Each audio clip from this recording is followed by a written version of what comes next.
Hello everyone, good morning to all of you. तो दोस्तों, सबसे पहले बात करते हैं यूपी ट्रिपल एस सी की ओर से एक एग्ज़ाम के बारे में नोटिस जारी की गई है। तो इसका जो नोटिफिकेशन था ये जारी हुआ था 2022 में। विज्ञापन संख्या है 2 परीक्षा 2022। परीक्षा का नाम क्या है दोस्तों? तो परीक्षा जो थी ये अनुदेशक के लिए थी, जिसमें जो अभ्यर्थी शार्ट लिस्ट हुए हैं मुख्य परीक्षा के लिए, तो उनके लिए एग्ज़ाम डेट आ चुकी है। इसकी जो परीक्षा रही फ्रेंड्स, ये 25 फरवरी 2024 को करवाई जाएगी। ठीक है, तो 25 फरवरी को आपकी अनुदेशक की मुख्य परीक्षा होनी है।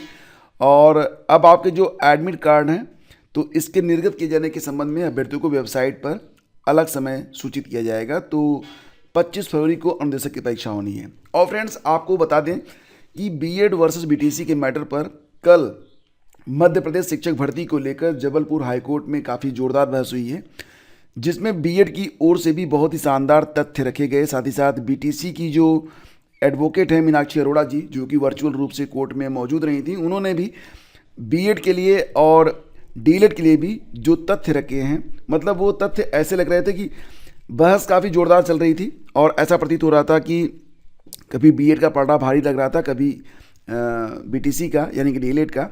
ये काफ़ी दिनों के बाद ऐसा हुआ जब दोनों ही पक्ष अपने अपने तथ्य को, अपनी अपनी बातों को बहुत ही असरदार तरीके से रख रहे थे। फिलहाल ये सुनवाई आज भी चलेगी और आज जबलपुर हाई कोर्ट में ये जो सुनवाई है ये 3:30 बजे से होगी। ऐसा कल कहा गया कि समयाभाव के कारण ये सुनवाई कल पूरी सुनी जाएगी फाइनल तक, यानी कि जो फाइनल डिसीजन है तब तक के लिए। तो 1 घंटे तक के लिए ये सुनवाई आज होनी है।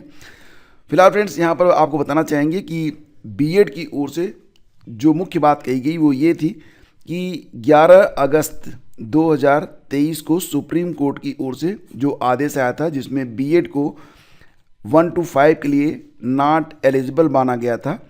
तो ये जो भर्ती है मध्य प्रदेश की जो शिक्षक भर्ती है, ये उसके पहले की है। मतलब ये मैटर जो है ये प्रायर प्रोसेस है। तो इस आधार पर ये जो बीएड एलिजिबल नहीं है, ये वाला जो मैटर है ये मध्य प्रदेश की शिक्षक भर्ती पर लागू नहीं होता है। वहीं पर जो डीएलएड की एडवोकेट थी मीनाक्षी अरोड़ा जी, उन्होंने कहा कि राजस्थान हाईकोर्ट का जो फैसला आया था 25 नवंबर 2021 को, तो ये फैसला उसी समय से पूरे भारत पर लागू होना चाहिए। तो इस पर फिलहाल जो न्यायाधीश थे श्री नागू जी, उन्होंने कहा कि राजस्थान हाईकोर्ट का फैसला हम पूरे देश पर लागू नहीं कर सकते हैं। तो कई सारे तथ्य रखे गए और यहाँ पर माननीय जो जस्टिस थे, उन्होंने बीएड के जो एडवोकेट थे, उन्होंने उनसे सवाल भी पूछा था कि हम बीएड को प्राइमरी में किस आधार पर छूट प्रदान करें, उसको सेव करें।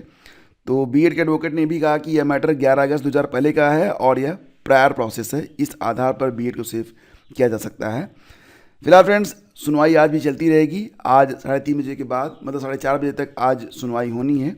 इसके बाद जो भी अपडेट रहेगी आपको मैं शाम को बताऊंगा कि क्या इसमें हुआ। ठीक है, फिलहाल चैनल पर पहली बार है तो सब्सक्राइब कर लीजिएगा, बेल आइकन को प्रेस कर लीजिएगा, ताकि जब भी कोई नोटिस आए, कोई भी नया वीडियो आए, तो उसका नोटिफिकेशन आपको मिलता रहे, उसकी जानकारी आपको होती रहे।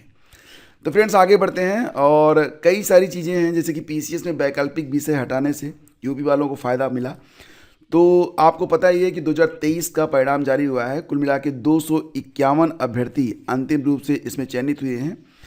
और आपको ये भी पता है कि जो मुख्य परीक्षा होती है उसमें जो 2 पेपर होते थे सब्जेक्ट से संबंधित, उसको हटा दिया गया है और अब उसकी जगह यूपी स्पेशल पेपर रखा गया है। तो ये माना जा रहा है कि यूपी स्पेशल होने की वजह से यूपी की जो अभ्यर्थी हैं उनको इसका लाभ काफ़ी मिला है।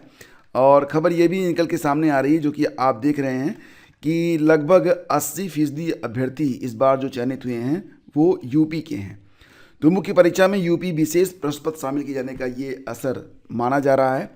और फ्रेंड्स, यहाँ पर मुख्यमंत्री अभ्युदय कोचिंग के 19 अभ्यर्थी भी पीसीएस में चयनित हुए हैं। तो ये बहुत बड़ी बात है कि 19 अभ्यर्थी चयनित हो गए हैं, जबकि सीटों की संख्या बहुत ही कम थी। उस पर भी अगर 19 चयनित हुए तो बहुत बड़ी बात है। तो 19 होनहार अभ्यर्थियों ने उत्तर प्रदेश पीसीएस 2023 में अपनी मेधा का लोहा मनवाया है। इनका चयन SDM, deputy SP, deputy jailer, treasury officer और सब रजिस्ट्रार सहित अन्य पदों पर हुआ है। सभी जिलों में प्रतियोगी परीक्षाओं की तैयारी के लिए ये कोचिंग जो होती है मुफ्त में चलती है। तो अगर आप चाहें तो आप भी इसमें जो है एडमिशन ले सकते हैं।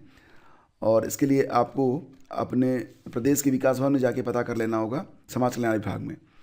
तो फ्रेंड्स, PCS 2023 के टॉपरों ने साक्षात्कार के कुछ अनुभव भी साझा किए हैं। कुछ ऐसे प्रश्न जिनके जवाब काफ़ी मुश्किल थे, जैसे कि जो टॉपर हैं, टॉपर से एक सवाल पूछा गया था कि राम मंदिर धार्मिक आंदोलन या राजनीति, और साथ ही साथ एक और भी अहम सवाल पूछा गया कि सिस्टम में भ्रष्टाचार को कैसे रोकेंगे। तो ऐसे ऐसे सवाल थे जो कि मतलब काफ़ी जो है रोचक सवाल पूछे गए थे। और थर्ड टॉपर से पूछा गया कि जीवन में किताब का क्या महत्व है। फिलहाल कुछ ऐसे ही सवाल हो सकता है कि आपसे भी पूछे जाएं जब आप PCS की परीक्षा में शामिल हों। तो निश्चित रूप से फ्रेंड्स, आपको जो है अपने हौसलों को हारना नहीं है, और अगर आप एक PCS अधिकारी बनना चाहते हैं तो आपके पास भी अवसर है। आप नियमित रूप से स्टडी करिए, हार्डवर्क करने का संकल्प लीजिए, और कोई भी परीक्षा हो उसको एक विजेता की तरह देखिए। मन से अगर आप पहले से ही हारे हुए हैं तो सफलता मुश्किल हो जाती है। तो फिलहाल आप प्रयास करें कि आप योद्धा की तरह मुश्किलों का सामना करेंगे, और जीवन एक जंग ही है, और इसमें अगर आप सही रणनीति बना के चलेंगे तो सफल आप जरूर होंगे। तो फ्रेंड्स, ये थी आज की न्यूज अपडेट। ज़्यादा कुछ आज है नहीं। फिर फ्रेंड्स, दिन भर में जो कुछ भी होता रहेगा उसकी खबरें आपको मिलती रहेंगी। चैनल को सब्सक्राइब कर लीजिए, बेल आइकन को प्रेस कर दीजिए, और हाँ, डिस्क्रिप्शन में आपको करंट अफेयर के लिए, अगर आपका करंट अभी तक तैयार नहीं है तो आप करंट अफेयर के लिए अपने मन मुताबिक जो पैकेज है उसका सिलेक्शन कर सकते हैं। RO के लिए कम से कम 5 महीने का जो करंट है उसको आप ज़रूर पढ़ लें, यानी कि सितंबर से लेकर जनवरी तक। इसके लिए एक कंप्लीट PDF आपको दी जा रही है। आप चाहें तो इसको भी डाउनलोड कर सकते हैं। ये कंप्लीट PDF होगी, इसके बाहर आपके क्वेश्चन नहीं जाएंगे। तो फ्रेंड्स, ये थी आज की न्यूज अपडेट। बहुत बहुत धन्यवाद आपका इस सेशन से जुड़ने के लिए। प्लीज़ वीडियो को लाइक और शेयर जरूर कर दीजिएगा।